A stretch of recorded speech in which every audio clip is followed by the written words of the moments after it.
Caríssimos irmãos e irmãs, que se reúnem conosco das inúmeras igrejas domésticas que se reconhecem presentes nesta celebração pascal, vivida de forma diferente, mas ao mesmo tempo frutuosa para a vida cristã. Chegue a todos o abraço de Páscoa de Dom Antônio e o meu abraço, com a certeza da unidade que se cria, mesmo à distância, porque estamos reunidos em nome de Jesus, proclamando que Ele está no meio de nós. Quando amanhecia o primeiro dia da semana, a força da luz que vem para vencer as trevas se manifestou. Concorrendo com a aurora, Maria Madalena e a outra Maria foram ver o túmulo. Um olhar atento, com coragem, como quem quer ver bem todos os detalhes, sem temer o sepulcro. Parece-nos ouvir o cântico dos cânticos. Guarda-me como um sinete sobre o teu coração, como um sinete sobre o teu braço, porque o amor é forte como a morte, e é cruel como o abismo o ciúme. Suas chamas são chamas de fogo, labaredas divinas. Águas torrenciais não puderam extinguir o amor, nem rios poderão afogá-lo. Se alguém oferecesse todas as riquezas de sua casa para comprar o amor, como total desprezo o tratariam. De repente, um anjo do Senhor desceu do céu, rolou a pedra e sentou-se sobre ela, como Jacó, que uma vez rolou a pedra do poço que impedia de atingir a água. De fato, o céu, inclinando-se sobre a nossa pobre terra, retira pedras e todos os pesados fardos que impedem de atingir o sepulcro de Cristo, agora verdadeira fonte, de onde brota a vida para todos nós. Vendo isso, os guardas até pensaram que morreriam de pavor. Acontece que os vigias da morte não compreendem a descida de Deus sobre a terra. Por isso, os guardas da morte ficam alarmados. O anjo então se dirige às mulheres. Sei que procurais Jesus que foi crucificado. Vinde e vede o lugar em que ele repousou. Fato, ele repousou no sono da morte, para nascer de novo, vivo para sempre. A quem procurais? Procurar. Quantas vezes o Evangelho, desde aqueles primeiros discípulos, no início do Evangelho de São João, mostra gente que procura. E agora a procura da parte das mulheres, a procura de Jesus, se transforma num sinal de reconhecimento.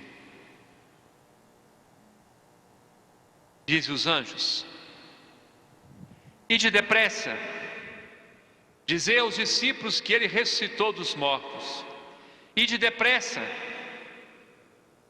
Às mulheres e a nós é pedida a disponibilidade absoluta e imediata. Elas se afastaram prontamente do túmulo com certo receio, mas ao mesmo tempo com grande alegria, e correram para dar a boa nova aos discípulos. Ide depressa, dizei aos discípulos que ele ressuscitou dos mortos. Irmãos e irmãs, este é o grande anúncio da vitória, a palavra da vida a ser gravada no coração, para ressoar de todas as formas possíveis. Não existe qualquer sepulcro, ou ameaça, ou morte, ou pandemia, ou crise, nem mesmo a força do pecado. Nada será capaz de impedir o eco deste anúncio de vida do Cristo ressuscitado. Dizem os anjos: Ele vos precede na Galileia. Irmãos e irmãs, o Senhor nos precede e nos guia, nos acompanha e nos segue, vai à nossa frente, vai ao nosso lado, vai atrás de nós para nos guardar. A direção é uma só.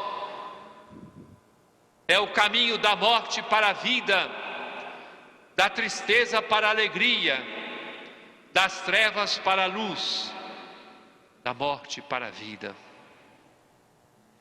Agora não é possível retroceder, porque Ele está vivo. Devemos só segui-lo, com todas as nossas forças, com a disposição para viver a vida nova. Se prestarmos atenção nas mulheres, elas se afastaram prontamente do túmulo com certo receio, mas ao mesmo tempo com grande alegria, e correram para dar a boa nova aos discípulos, com grande alegria.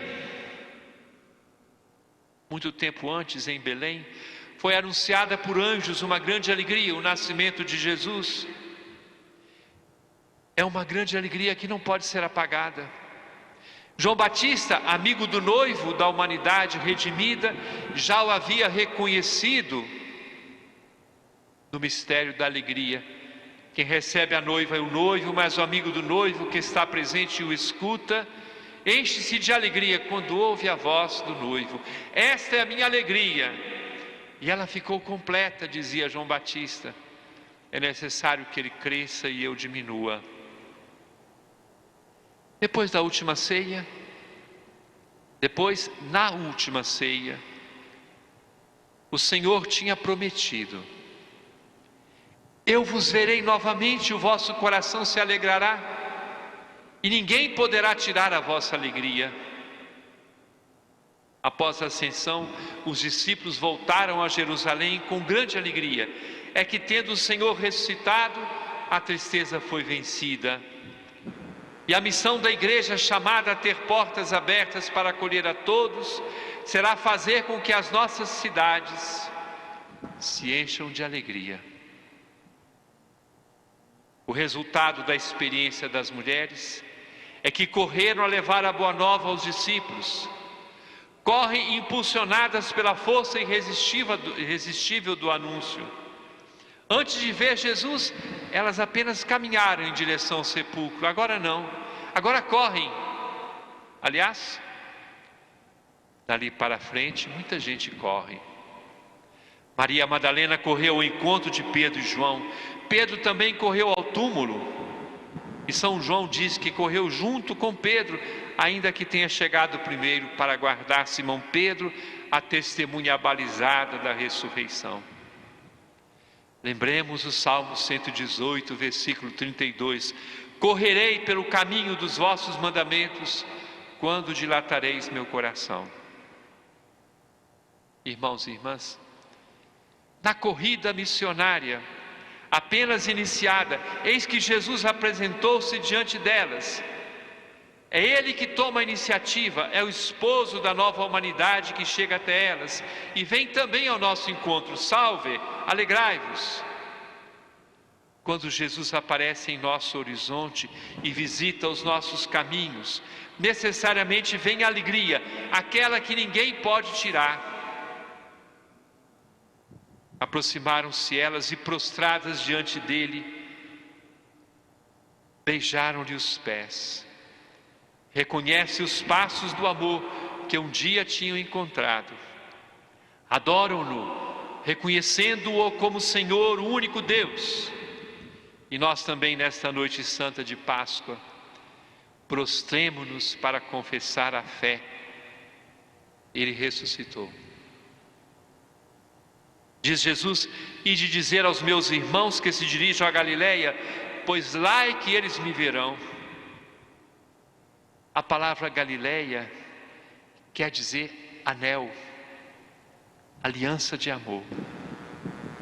É a terra onde o Senhor vem para unir-nos definitivamente a Ele. Ele vai dizer que estará conosco todos os dias até o fim do mundo. Galileia, lugar da visão do encontro com Ele face a face, onde podemos levar coração para coração aquilo que quisermos. Agora, é possível receber o mandato de Cristo, a sua palavra de salvação, a ser levada aos irmãos. A plenitude da experiência com Cristo acontece quando estamos prontos a contar aos outros o que Cristo nos fez. Irmãos e irmãs, até aqui, nos debruçamos a contemplar os fatos acontecidos, novidade perene que o Evangelho oferece.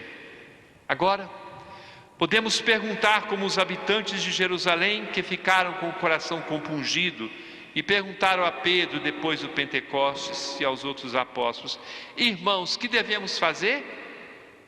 Pedro respondeu: convertei-vos e cada um de vós seja batizado em nome de Jesus Cristo para o perdão dos vossos pecados e recebereis o dom do Espírito Santo.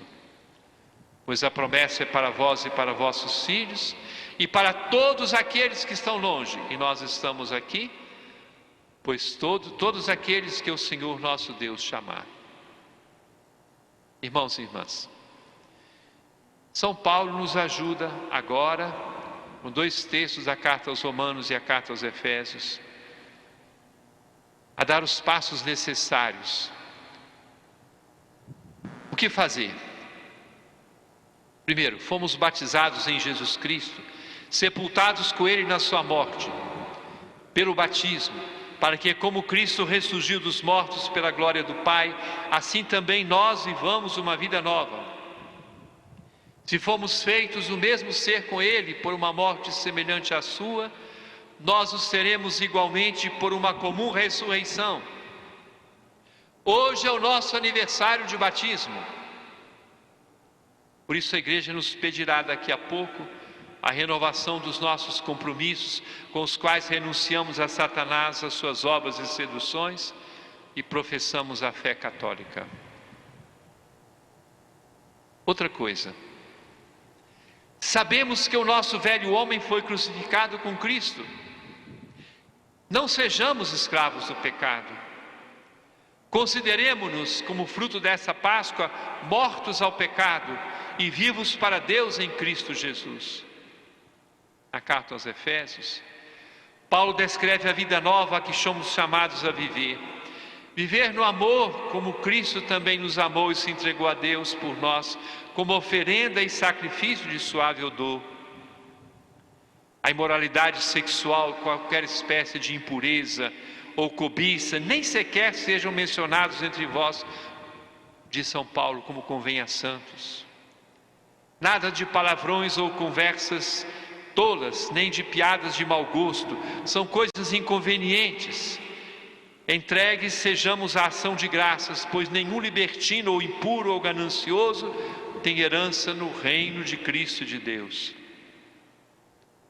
Que ninguém nos iluda, consequência da Páscoa, que ninguém nos iluda com palavras fúteis, pois é isso que atrai a ira de Deus sobre os rebeldes. Outrora éramos trevas, mas agora somos luz no Senhor. Procedamos como filhos da luz, e o fruto da luz é toda espécie de bondade, de justiça e de verdade, chamados a discernir o que agrada ao Senhor, sem tomar parte nas obras das trevas, é o apelo que nós fazemos. Eis porque se diz: desperta tu que dormes, levanta-te dentre os mortos, e Cristo te iluminará. Procedamos, irmãos e irmãs, não como insensatos, mas como pessoas esclarecidas, que bem aproveitam o tempo presente, pois os dias são maus. Não sejamos sem juízo, mas procuremos discernir bem qual é a vontade do Senhor. Não nos embriaguemos, pois isso leva ao descontrole, mas enchamo-nos do Espírito Santo. Entoemos juntos salmos, hinos e cânticos espirituais, cantando e salmodiando ao Senhor de todo o coração, rendendo graças a Deus Pai, sempre e por todas as coisas, em nome de nosso Senhor Jesus Cristo. Enfim, chegaremos hoje à Eucaristia, presença da morte e ressurreição de nosso Senhor Jesus Cristo, para a qual converge toda a nossa vida cristã e da qual brotam todas as forças necessárias para vivermos a vida nova do batismo. Assim seja.